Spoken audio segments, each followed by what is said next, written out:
હવે પત્ની એક દિવસ એને કહે કે આપણે ડૉક્ટર પાસે જઈ આવીએ, ચેકઅપ કરાવીએ.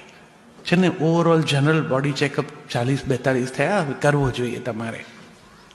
પેલો વળી ટાળે, આ આગ્રહ કરે, જાય બેઉ જણા ફિઝિશિયન પાસે, બ્લડ ટેસ્ટ લે, બધું રિપોર્ટ આવે એટલે ડૉક્ટર આમ કહે જોઈને, ભાઈ તમે છે ને સહેજ કસરતનું રાખો, કારણ કે જો ડાયાબિટીસ ધ્યાન નહીં રાખો તો હવે નેક્સ્ટ છે. બ્લડ પ્રેશર પાક્કું, એ તો દેખાય છે. કોલેસ્ટ્રોલ ચાલવાથી અને ખોરાક કંટ્રોલ કરવાથી અટકે તો. એટલે તમારી જિંદગીમાં આ 3 બાબતો તમારે સહેજ જોવી પડશે સાહેબ. અને તમારી જોડે આવેલા તમારા આર્ટ્સ ગ્રેજ્યુએટ પત્ની એ એક જ ક્ષણમાં કે હું નહોતી કહેતી. જે ભણવામાં આ લોકોએ જીવનના આટલા વર્ષો ગાળ્યા, ડાક્ટર તરીકે આ નિર્ણય ઉપર આવવાની પાત્રતા કેળવતા, એ આ આર્ટ્સ ગ્રેજ્યુએટ કાચી મિનિટમાં કહે છે હું નહોતી કહેતી. અરે બેન, તું કહે છે એટલા માટે તે તો અહીં સુધી પહોંચાડ્યા છે, કર્યું છે. ત્યારે શરૂઆતમાં તું જ કહેતી હતી 2 રોટલી વધારે ખાઓ, ઘી ચોપડીને ખાવી જોઈએ, શિયાળામાં ખજૂરમાં ઘી લગાડીને ખાઈએ, ઉનાળામાં કેરીના રસ પીએ, આમ કરી કેટલું બધું તે કર્યું છે.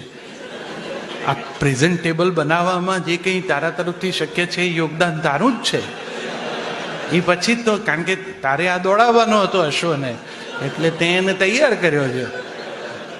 હવે તને આ બધી તકલીફ દેખાય છે, પણ કે ના, હવે ડૉક્ટર સાહેબે કીધું છે હવે ચાલવું તો પડે, 40 મિનિટ તો રોજ ચાલવું જ પડે, ચાલે જ નહીં. આ ભાઈ પણ પાછો હા પાડે, હા ચાલશું. ઘેર આવે, સોમવારે રહેવા દો, મંગળે નથી જવું, બુધે બેવડાય ને પછી આ પાછી કે ના આજે ગુરુવાર મોકલવા જ છે. પાછી બિચારી અમને રસ પડે એટલા માટે જઈ અને એક સારું ટ્રેક સૂટ લઈ આવે, દોરી વગરના બૂટ લાવે, જેથી અમને વાંકા વળીને નાખીને બાંધવામાં તકલીફ ન પડે. અને મોર્નિંગ સ્કૂલમાં છોકરા મોકલવાના હોય એવી સિચ્યુએશન જમે, આમ ટેબલ ઉપર લગાડેલો હોય સરસ રીતે ટ્રેક સૂટ, નીચે બૂટ, બધું રેડી, અને સવારના પેલી ચરણ ચાંપી મૂછ મરડી કરીને પતિને જગાડવાનો ટ્રાય કરે.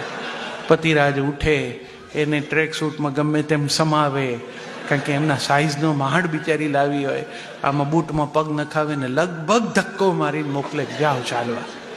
અને આ સાહેબ આ ભાઈ ચાલવા જાય બગીચામાં, બગીચાના દરવાજાથી પહેલો જે બાંકડો આવે ને એના ઉપર સમાધિ લગાવી દે ને સાક્ષી ભાવથી જોયા કરે બધું. આમ એને કીધું હોય 40 મિનિટ, એટલે થઈ જાય ત્યાં સુધી બેસી રહે વિચારો. 40 થાય પછી ઉઠીને જાય. ધીરે ધીરે એવો સમય આવે, એક પરિવર્તન આવે કે આ ભાઈ રાતથી જ બૂટ પહેરીને સૂઈ જાય. હવે પત્નીની ચિંતા શરૂ થાય કે આ એવા શું ઇન્સેન્ટિવ ભાળી ગયા કે પેલા ધક્કા મારીને મોકલતી હતી, નહોતા જતા ને અત્યારે રાતથી બૂટ પહેરે.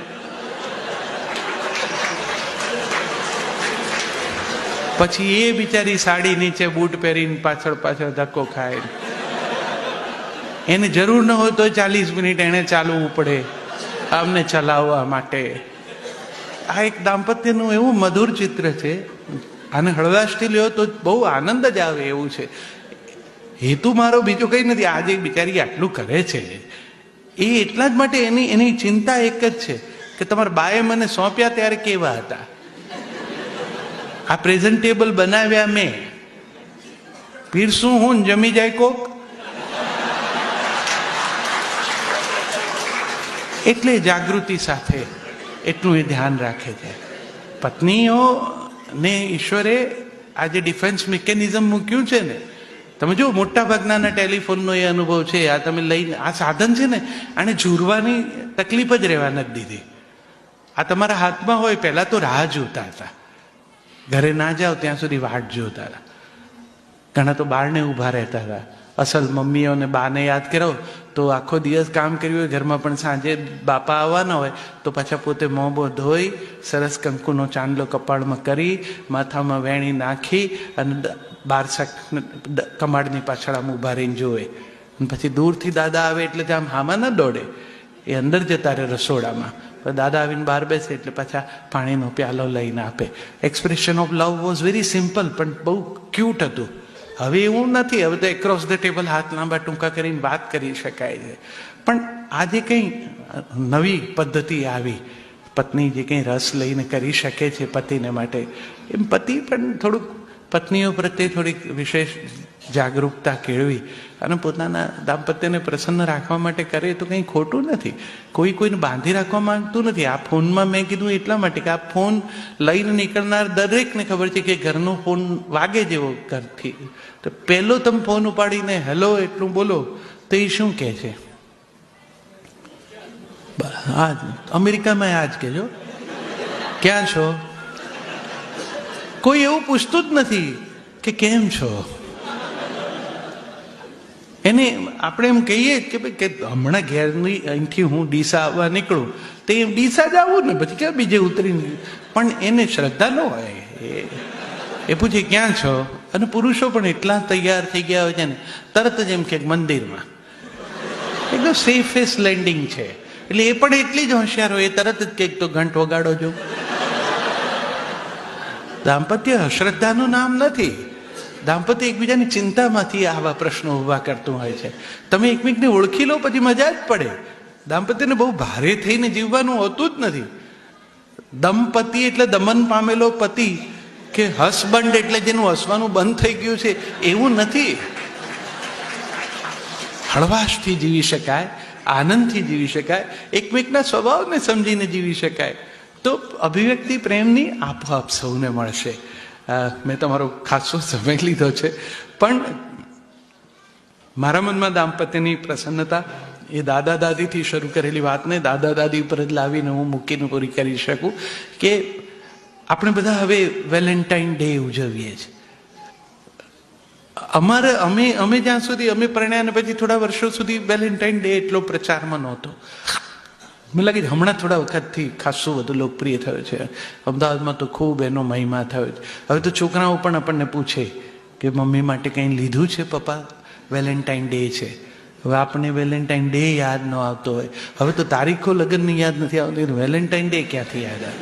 પણ એ પાછા એટલા હોશિયાર જ હોય કે પપ્પાએ નહીં જ લીધું હોય એટલે પાછા કંઈક ધીરે લઈને પોતે જે પોતાની બહેનપણીઓ માટે લાવતા હોય એવું એક આપણને આપી રાખે કે બાપાને બી કામ લાગશે, કાલે મમ્મીને આપજો તમે.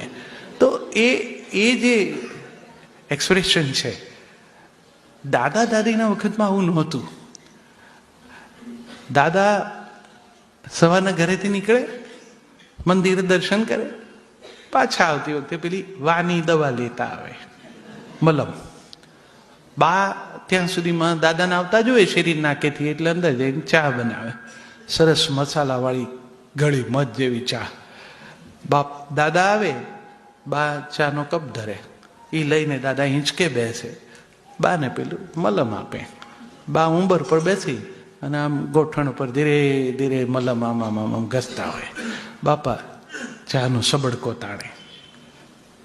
આ લોકો એકમેકને આઈ લવ યુ કહેતા નથી, પણ એ લોકો વેલેન્ટાઇન ડે નહીં, વેલેન્ટાઇન વર્ષો જીવી જાય છે.